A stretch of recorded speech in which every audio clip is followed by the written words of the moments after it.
Assalamualaikum warahmatullahi wabarakatuh. Bertemu kembali dengan saya Nurhaiti Sembiring dari Departemen Teknik Industri Universitas Sumatera Utara. Para pembelajar yang berbahagia, pada kesempatan ini kita akan sama-sama membahas mengenai metalisasi dan hal-hal yang terkait dengan metalisasi tersebut. Selanjutnya juga akan dibahas mengenai materi pengikatan dan pengemasan kawat. Nah, para pembelajar, semoga apa-apa yang akan disampaikan pada video kali ini akan mendapatkan manfaat yang banyak buat kita semuanya. Selamat menyaksikan. Terima kasih atas perhatiannya.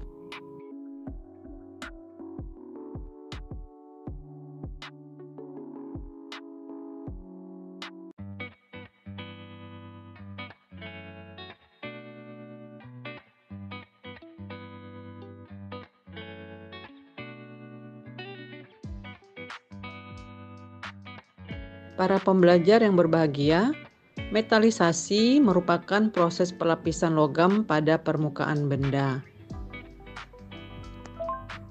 Lapisan logam tersebut bersifat dekoratif, juga bersifat sebagai pelindung, dan juga memiliki sifat fungsional.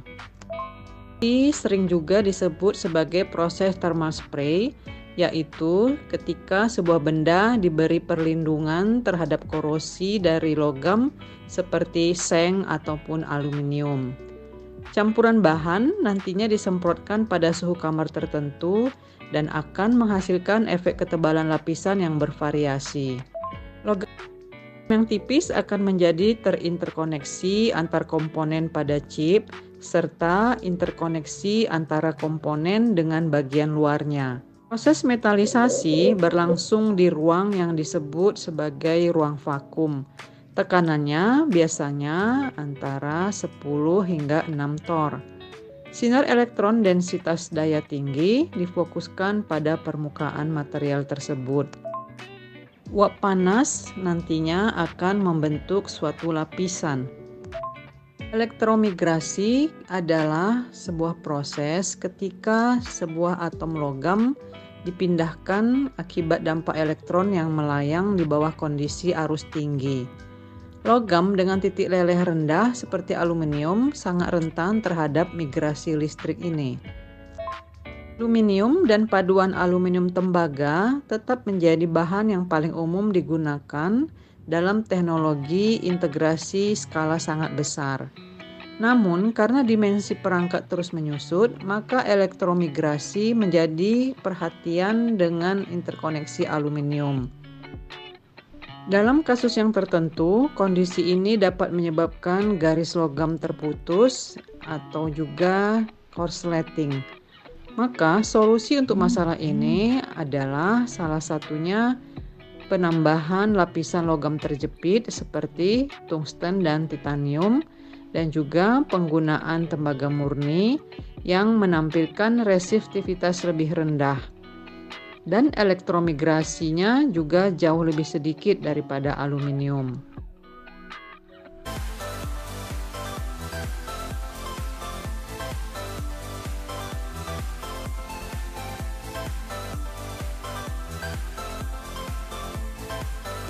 Para pembelajar, perkembangan teknologi rekayasa pelapisan plastik telah banyak memberikan kontribusi yang signifikan terhadap laju pertumbuhan ekonomi dan industri suatu negara. Hal ini karena dapat menyerap banyak tenaga kerja. Di Cina misalnya, dari tahun 1980, usaha elektroplating mereka berkembang begitu pesat, mulai dari produk rumahan hingga pabrikan. Perkembangan ini diterima hampir di seluruh dunia karena produk mereka selain murah juga memang sangat bermanfaat. Penggunaan bahan plastik saat ini sangat banyak dan makin meningkat dalam kehidupan sehari-hari. Dan hal ini digunakan pada keperluan industri otomotif, mainan, kosmetik, dan rumah tangga. Keuntungan bahan plastik karena memiliki sifat yang mudah untuk dibentuk, murah, ringan, dan juga tahan korosi. Untuk memperoleh sifat mekanik seperti penghantar listrik, tahan terhadap korosi, dan juga memberikan kesan logam, maka plastik perlu dilapisi logam. Plastik ABS termasuk dalam kategori termoplastik yang terdiri dari 3 jenis monomer berbeda, yaitu akrilonitril yang bersifat tahan terhadap bahan kimia dan stabil terhadap panas. Butadin mempunyai sifat ketahanan pukul dan juga liat. Sedangkan styren memberikan sifat kekakuan dan mudah diproses. Plastik ABS ini dapat dicetak sesuai dengan keinginan kita melalui injection molding dan juga dapat dilakukan proses electroplating yang sebelumnya melakukan tahap metalisasi. Terdapat beberapa jenis plastik ABS. Agar tidak mengalami kegagalan saat diproses, maka pilihlah jenis ABS dengan grade electroplating. Bila dibandingkan dengan jenis plastik lainnya, plastik ABS merupakan jenis plastik yang memiliki besar. Hal ini karena mudahnya permukaan plastik ABS dietsa secara kimiawi. Kondisi tersebut berpengaruh pada tingginya tingkat daya lekat lapisan logam yang menempel pada permukaan plastik ABS. Para pembelajar, proses electroplating adalah suatu proses pengendapan logam pada permukaan benda secara elektrolisa. Syarat utama agar suatu benda dapat di-electroplating adalah benda tersebut memiliki permukaan yang bersifat konduktif, yaitu penghantar arus listrik yang baik. Proses electroplating tidak hanya merupakan proses pelapisan seng pada logam, tetapi dapat juga diaplikasikan pada bahan plastik yang memiliki termoplast atau ketahanan terhadap kimia yang baik. Namun, perlu diperhatikan bahwa sebelum di-electroplating, plastik tersebut terlebih dahulu harus mendapatkan sebuah treatment. Terdapat beberapa metode, yakni dengan metode chemical etching yang merupakan tahapan penting dalam rangka pembentukan pori-pori untuk meningkatkan daya lekat lapisan dan menghasilkan permukaan yang awal mulanya non-konduktif menjadi bersifat konduktif, atau yang disebut dengan tahap metalisasi. Proses etching akan berpengaruh besar pada pembentukan pori-pori untuk menghasilkan lapisan logam yang akan menjadi lapisan dasar yang konduktif sehingga benda kerja dapat terlapisi logam pada tahap electrolysis plating nikel pada plastik ABS. Lama waktu pencelupan akan mempengaruhi logam nikel yang terikat pada permukaan yang telah dilapisi palladium. Selain waktu elektrolis, temperatur juga berpengaruh terhadap ketebalan lapisan. Temperatur yang lebih tinggi akan menghasilkan lapisan yang lebih tebal dibandingkan dengan temperatur yang lebih rendah. Hal tersebut disebabkan karena laju reaksi yang semakin cepat jika temperatur dinaikkan. Tetapi sebaiknya peningkatan temperatur ini dilakukan pada batas yang diizinkan. Proses electroplating krom pada plastik ABS juga akan meningkatkan keausan pada permukaannya. Kekerasan cenderung meningkat seiring dengan meningkatnya krom pada larutan, arus listrik, dan waktu yang digunakan. Metalisasi adalah istilah umum yang mengacu pada pengaplikasian lapisan logam ke permukaan logam atau non-logam lainnya. Tergantung pada hasil yang diinginkan, Pelapis dapat terdiri dari berbagai jenis logam seperti seng, emas, aluminium, ataupun perak. Proses metalisasi dapat melindungi produk dari kerusakan eksternal seperti korosi, aus, pelapukan, dan juga dapat meningkatkan fungsionalitas dan meningkatkan penampilan produk karena hal ini dapat memberikan tampilan yang mengkilap. Beberapa industri yang menggunakan metalisasi dalam proses manufaktur mereka diantaranya adalah industri kerdigantaraan, otomotif, minyak dan gas, pertahanan, listrik, dan banyak lagi yang lainnya. Plastik metalized merupakan produk plastik yang melalui proses metalisasi atau pelapisan dengan material logam.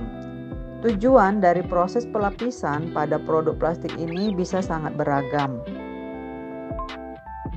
Plastik metalized juga dapat digunakan dalam pengaplikasian yang serupa dengan produk berbahan dasar logam. Pemilihan terhadap plastik metalized biasanya karena bahan tersebut cenderung memiliki bobot yang lebih ringan, ketahanan yang lebih tinggi terhadap korosi, tingkat konduktivitas yang dapat dikontrol, dan biaya produksi yang lebih rendah bila dibandingkan dengan produk berbahan dasar logam lainnya. Kemampuan plastik untuk dilapisi dengan logam akan bergantung pada sifat resistensinya terhadap zat kimia. Beberapa jenis plastik yang dapat melalui proses metalisasi dengan baik antara lain ABS, polikarbonat, dan poliether imida. Sedangkan plastik PE dan PVC cenderung sulit, bahkan tidak bisa untuk dilakukan metalisasi. Metode metalisasi plastik.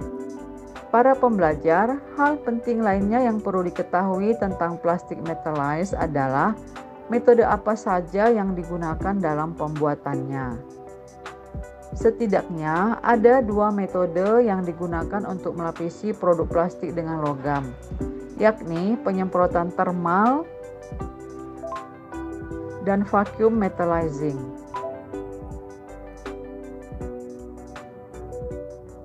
Pada metode penyemprotan termal akan digunakan plasma atau api.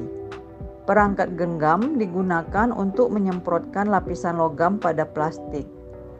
Serbuk logam akan dipanaskan dan dilelehkan oleh api dengan bahan bakar oksigen dan gas.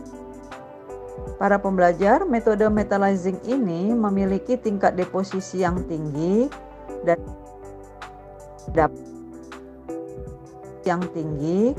dan dapat menghasilkan lapisan yang tebal dan tahan lama.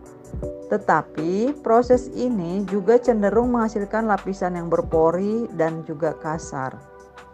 Penyemprotan termal dapat digunakan untuk menerapkan pelapis logam ke area tertentu dengan bagian yang rumit atau berbentuk tidak biasa. Vacuum metallizing. Metode ini adalah proses yang efisien dan biasa digunakan untuk melapisi plastik dengan logam.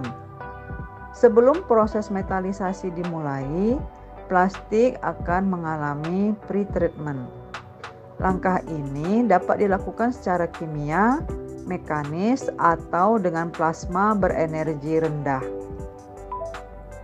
Karena sifat dasar logam yang cenderung tidak terikat baik dengan polimer, pre-treatment diperlukan untuk memastikan logam melekat dengan baik pada plastik.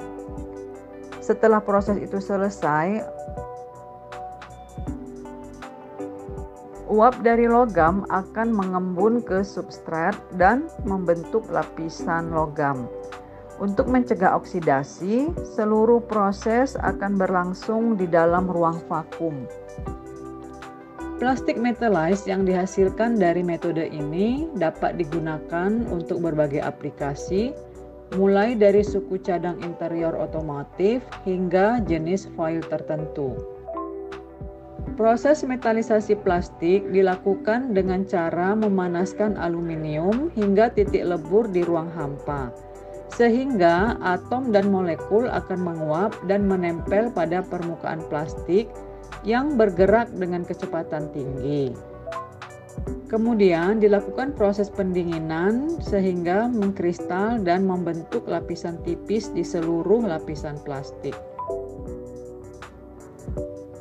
Salah satu industri yang melakukan proses metalisasi pada plastik adalah PT Tomoko Daya Perkasa yang memiliki salah satu mesin produksi untuk melakukan proses metalisasi, yakni mesin metallizing.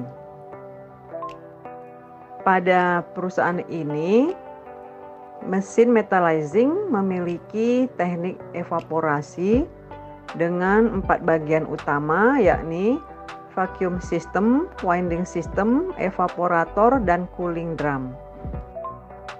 Pada perusahaan ini, teknik pemantauan ketebalan lapisan dilakukan secara manual. Operator membandingkan ketebalan lapisan plastik yang telah melewati cooling drum dengan ketebalan plastik referensi, dan jika terjadi perbedaan maka dilakukan penambahan dan pengurangan lapisan metal melalui panel kontrol.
feels like you had me so cold. Ooh, ooh, hey, you should know. Since you left, now I'm starting to grow. Ooh, ooh, I want you to.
Baiklah para pembelajar seluruhnya, demikianlah akhir dari materi pada video kali ini. Untuk mendapatkan pemahaman yang lebih lengkap lagi tentang topik ini, maka pembelajar dapat mencari dan menelaah referensi-referensi yang berkaitan. Semoga apa yang sudah kita saksikan pada video ini mendapatkan banyak manfaat. Insyaallah ketemu pada video yang berikutnya. Assalamualaikum warahmatullahi wabarakatuh. Salam sehat selalu.